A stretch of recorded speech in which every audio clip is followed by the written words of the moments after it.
Congress press conference going on. Let's cut in.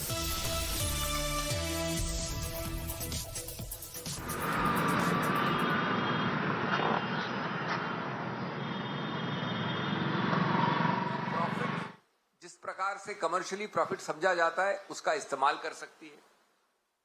यानी अगर 10,000 करोड़ भी वो कमा ले तो एक पैसा भी ऋण के डिविडेंड के रूप में बाहर नहीं निकल सकता। इस कंपनी में वो 90 करोड़ या जो भी डेट था ट्रांसफर हुआ। दूसरी बात, जब ये कन्वर्ट होती है ऋण इक्विटी में तो यंग इंडिया वैसी ही रहती है, सिर्फ वो शेयर होल्डर बन जाती है एजेएल में। और एजेएल के पास जितनी भी संपत्ति है अचल या मूवेबल वो सब एजेएल के पास ही रहती है। तो दूसरा बिंदु के एक पैसे का, एक अचल संपत्ति का, एक बिल्डिंग का, एक फ्लैट का, एक किसी चीज का स्थानांतरण ट्रांसफर कहीं नहीं हुआ, किसी को नहीं हुआ, कभी नहीं हुआ। तीसरी बात, जो कुछ भी रुपया आया यंग इंडिया में कभी भी, ये किसी का आरोप भी नहीं है कि उसको बाहर दिया गया, डिविडेंड दिया गया, जो दे नहीं सकते सेक्शन 25 में। चौथा, कि जब वही सब चीज वैसी है तो मनी लॉन्ड्रिंग कहां से आती है? अनुच्छेद 50 जो मनी लॉन्ड्रिंग एक्ट के अंतर्गत है उसके अंदर समझ आप कैसे इशू करते हैं? जो तर्क मैंने अभी आपको बताया और वो चौथा बिंदु है मेरा, उसके अंतर्गत 2015 में ये केस बंद हो गया था। याद रखिए 2014 के पहले का केस है ये। ईडी की तरफ से ये केस बंद हो गया। हमारे सत्तारूढ़ सरकार के लोगों को अच्छा नहीं लगा, उन्होंने ईडी में लोगों को बदला, हटाया, निरस्त किया अपने पदों से और नया केस खुलवाया प्रेशर डाल के। और उसके बाद अब 7 साल बाद ये समझ दे रहे हैं। जैसा मैंने कहा, कभी उनको यहां से मोड़ना है, आपका ध्यान आकर्षित करना है, कभी इन्फ्लेशन से, कभी जो अभी जीडीपी फिगर हो रहे हैं उनसे, जो विभाजन की भावना चल रही है इस देश में, जो असमंजस की और जो सामाजिक उथल पुथल चल रहा है उससे हटाने के लिए। तो दोस्तों, मैं अपनी बात अंत करना चाहूंगा ये कह के कि इस देश में इस प्रकार से अपने पपेट, जैसा मेरे दोस्त ने कहा, कभी ईडी, कभी सीबीआई, कभी आईटी का दुरुपयोग करके हर राजनीतिक विरोधी को कश्मीर से कन्याकुमारी और गुजरात से पश्चिम बंगाल तक डराना, धमकाना और देश का पूरा ध्यान इधर से उधर करना, ये तकनीक अब पुरानी हो गई है। जैसा हमने कहा, हम न डरेंगे, न झुकेंगे और सीना ठोक कर ऐसे कारनामों का सामना करेंगे। लेकिन आप एक बात समझ लीजिए कि कोई भी जो अक्षर एबीसी भी जानता हो कॉमन सेंस का या कानून का, वो ये नहीं कह सकता कि इसमें कोई मनी लॉन्ड्रिंग का केस शुरू भी होता है बनिस्बत इसके कि उसकी कार्रवाई आगे जा सके। Thank you sir. Any questions? We take one by one. Will start with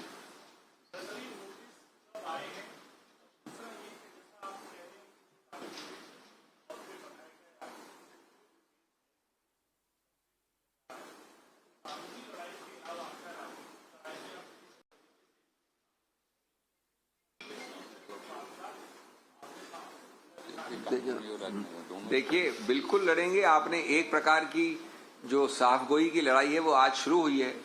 ये भी राजनीति का एक हिस्सा है, कानून का भी हिस्सा है, आपको स्पष्टीकरण देना। ये कार्रवाई चलती रहेगी। नोटिस की तिथि आवश्यक नहीं, कुछ दिन पहले का नोटिस है, लेकिन जैसा हमने कहा कि पूरी तरह से हम उसकी तामील करेंगे, हमें कुछ छुपाना नहीं है और पुरजोर तरीके से, बिना डरे, बिना हटे, बिना हेजिटेशन के हम इसका सामना करेंगे। और इसके बारे में आपको आज सब तथ्य बताए हैं, वो भी उसी लड़ाई का एक प्रक्रिया है, कड़ी है।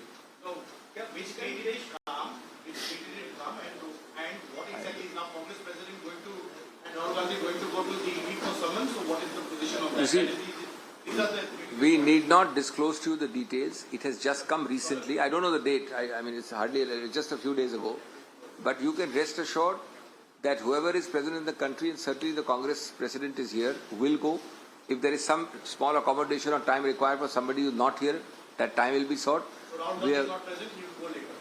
We don't. We'll write a letter. We'll see the dates. But the point is, we are fully complying with everything. We will write to them upfront, and that is. But you had said that there was no case earlier. Now, because all others have been questioned, so this is just a natural colony, like a regular was done, Mr. Karge was done. All those who have been directors have been called. I am making it clear for the reasons already stated when you were missing that there is nothing in this case. Now, beyond this, if Section 50 notice can be met with impunity or defiance, which we don't intend to do, because we have nothing to hide.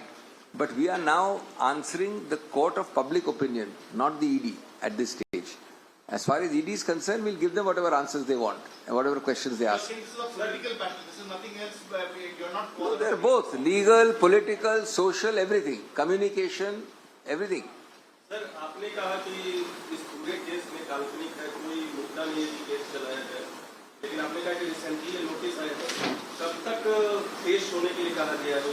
अभी निकट भविष्य में.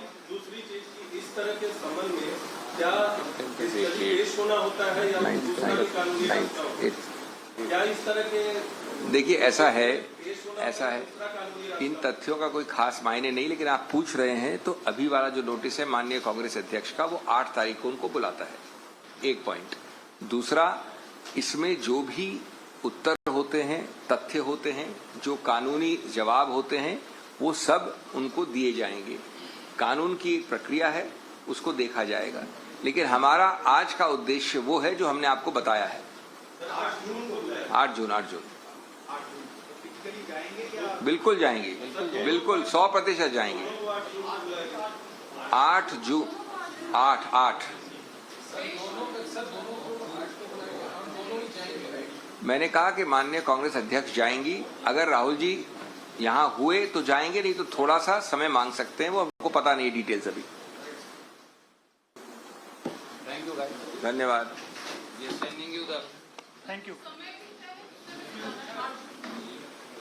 ध्यान नहीं, मैं notice लिखा है इसमें क्या बड़े.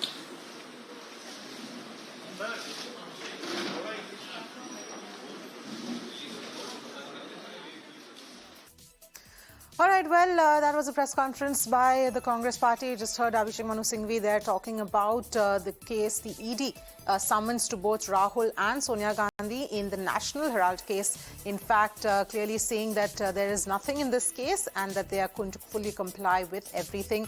Once again, reiterating what Congress and other opposition parties have been talking about is that the central agencies are being misused and that it is an effort to divert attention from real issues.